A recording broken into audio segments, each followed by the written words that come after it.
Balochistan area के लिहाज से पाकिस्तान का सबसे बड़ा सूबा, सोने चांदी जैसी मादनियात से माला माल, सुई गैस का मरकज, 760 किलोमीटर का कोस्टल एरिया, इसके अलावा पसनी और गवादर जैसी इंपॉर्टेंट सी पोर्ट्स।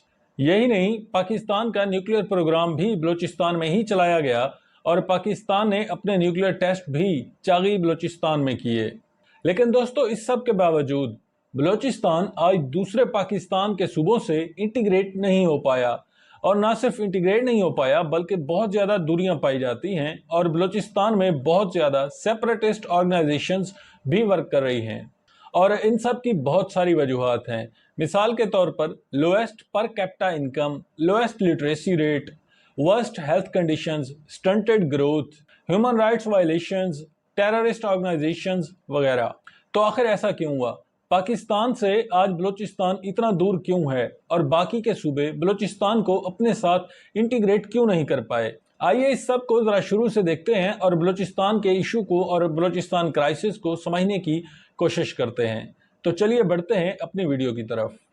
वो गलत समझते हैं, हम पाकिस्तानी नहीं हैं, हमारा कोई पाकिस्तान से ताल्लुक़ नहीं है। हाँ, हम पाकिस्तान की एक कॉलोनी हैं।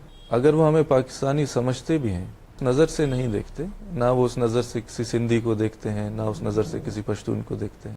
दोस्तों, 1947 की पार्टीशन से पहले ब्रिटिश एम्पायर भी बलूचिस्तान पर पूरी गिरफ्त नहीं बना पाया था और बलूचिस्तान को रन करने के लिए ब्रिटिश एम्पायर ने एक स्पेशल कोड इस्तेमाल किया और वो था फॉर्मेशन ऑफ प्रिंसली स्टेट।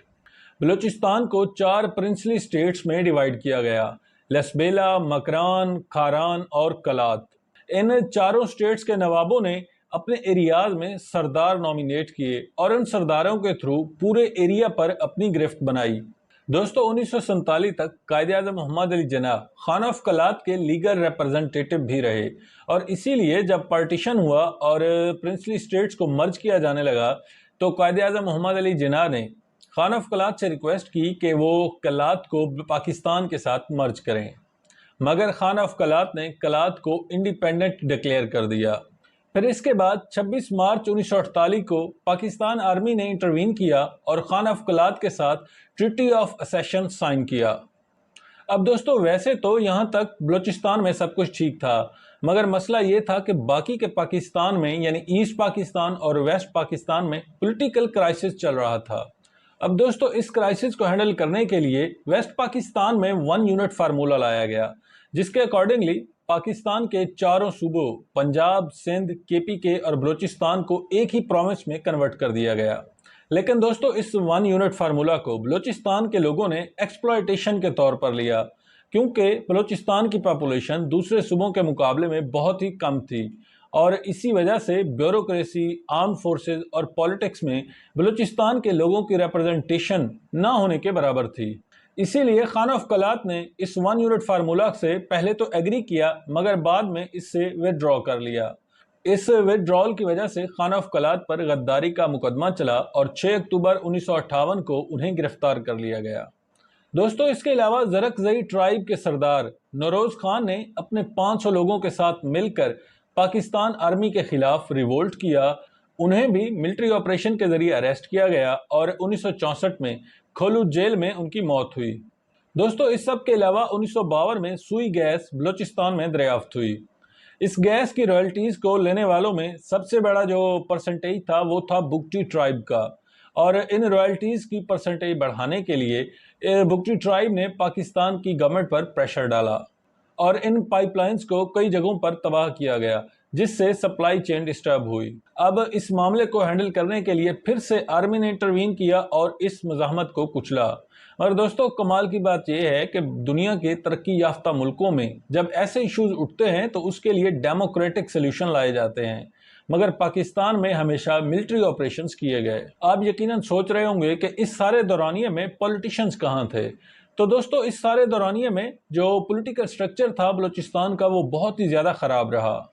1962 के इलेक्शन में बलूचिस्तान के 3 बड़े सरदार अहमद नवाब बुगटी, खैर बख्श मरी और अताउल्ला मेंगल नेशनल असेंबली के मेंबर इलेक्ट हुए। अब दोस्तों, इन सरदारों ने नेशनल असेंबली में बलूचिस्तान के खिलाफ होती एक्सप्लॉयटेशन को क्रिटिसाइज किया اور بلوچستان کو لے کر جنرل ایوب کی پالیسیز کو کرٹیسائز کیا، اور گورنمنٹ کی طرف سے جو ریاکشن آیا وہ بہت ہی بھیانک تھا۔ دوستو اس کے ریاکشن میں گورنمنٹ نے نہ صرف سرداری کا ٹائٹل چھینا بلکہ مری اور مینگل ٹرائب کے سرداروں کا اسیسینیشنز بھی ہو گیا۔ اب دوستو آپ سوچ رہے ہوں گے کہ سرداری کا ٹائٹل تو کوئی اتنی بڑی بات نہیں، مگر یہ بات شاید ہمارے لیے آپ کے لیے نہیں ہوگی، بلوچستان کے لوگوں کے لیے بہت ہی اہم تھی، کیونکہ سردار نہ صرف فنانشل ہیلپ کر سکتے ہیں بلکہ وہ لوگوں کے ہر دکھ سکھ کے ساتھی بھی ہوتے ہیں، اور کوئی بھی جھگڑا ہو، کسی بھی قسم کا ڈسپیوٹ ہو تو سرداروں کا جو فیصلہ ہوتا ہے وہ حتمی ہوتا ہے۔ اسی لیے جب سرداری کا ٹائٹل ہٹایا گیا تو لوگوں کے جذبات کو بہت ٹھیس پہنچی۔ دوستو ان سب کے بعد 1970 میں 1 یونٹ فارمولا کو ایبالش کر دیا گیا اور بلوچستان کو پروونس کا جو سٹیٹس تھا وہ بحال کر دیا گیا، مگر اب کی بار ڈیرہ غازی خان جو کہ بگیسٹ ڈویژن تھا بلوچستان کا، اسے بلوچستان سے کاٹ کر پنجاب میں شامل کر دیا گیا۔ 1970 میں جب جنرل الیکشنز ہوئے تو نیشنل عوامی پارٹی بلوچستان میں پاور میں آئی، اور اس سے امید جڑ گئی کہ شاید اب بلوچستان میں کچھ امن ہو پائے گا، مگر دوستو محض 10 مہینوں میں ہی ذوالفقار علی بھٹو نے نیشنل عوامی پارٹی پر بہت سارے اعتراضات لگا کر اس گورنمنٹ کو ڈسمس کر دیا۔ ان اعتراضات میں لندن کانسپریسی میں انوالومنٹ اور نان بلوچ کے خلاف جو مس مینجمنٹ کی گئی نیشنل عوامی پارٹی کی طرف سے۔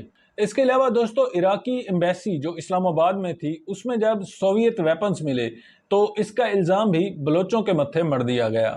اب اس سارے فساد سے لوگ بہت زیادہ ریڈیکلائزڈ ہوئے اور یوں بلوچستان میں آرمڈ سٹرگل شروع ہوئی۔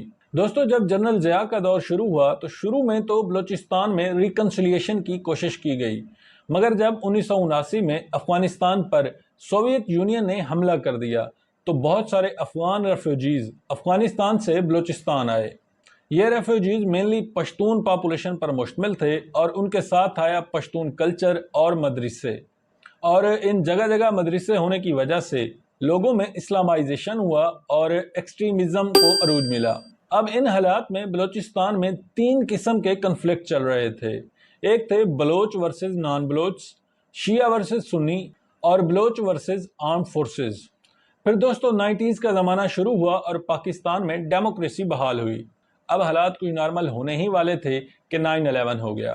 اب دوستو اس 9/11 کی وجہ سے پاکستان نے امریکہ کو اڈے دیے اور یوں بلوچستان میں خاص طور پر اور باقی پاکستان میں ریڈیکلائزیشن اور ایکسٹریمزم کو عروج ملا۔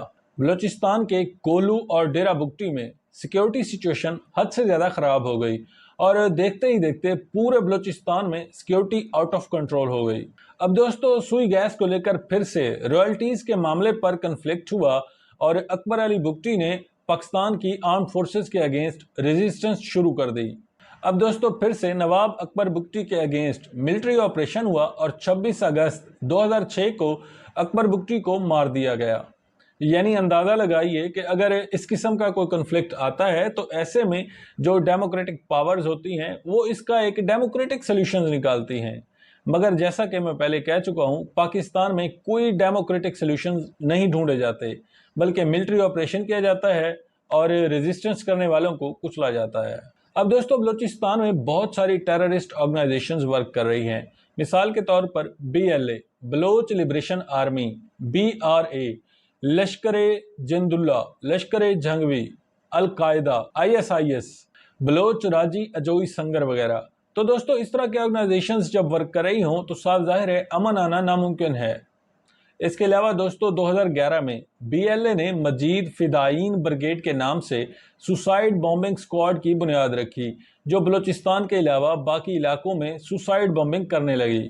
اب دوستو اس سے حالات بہت زیادہ خراب ہوئے، اور پھر جب سی پیک آیا اور چائنا پاکستان اکنامک کوریڈور کے تھرو گوادر پورٹ پر کنسٹرکشن شروع ہوئی تو بلوچستان کے لوگوں میں مزید ریڈیکلائزیشن آیا، اور ایز ایکسپیکٹڈ پھر ان سب کے خلاف ملٹری آپریشنز ہوئے، اور یوں بلوچستان آج ٹیررزم کی آگ میں جل رہا ہے جہاں حد سے زیادہ ملیٹنسی اور انسرجنسی ہے۔ تو سوال یہ اٹھتا ہے کہ اب کیا کیا جا سکتا ہے اور دوسرے صوبوں پر کیا ذمہ داری عائد ہوتی ہے۔ دوستو یہ بات سچ ہے کہ اب کافی دیر ہو چکی ہے اور باقی کے پاکستان نے جاگنے میں کافی دیر کر دی، مگر کہا جاتا ہے کہ اٹس نیور ٹو لیٹ، آج بھی کوئی زیادہ دیر نہیں ہوئی ہے۔ اگر باقی کے صوبے اور خاص طور پر پنجاب क्योंकि बलूचिस्तान के लोगों में ये एक सेंस डेवलप हो चुकी है कि शायद उन्हें पंजाब के लोग एक्सप्लॉइट करते हैं।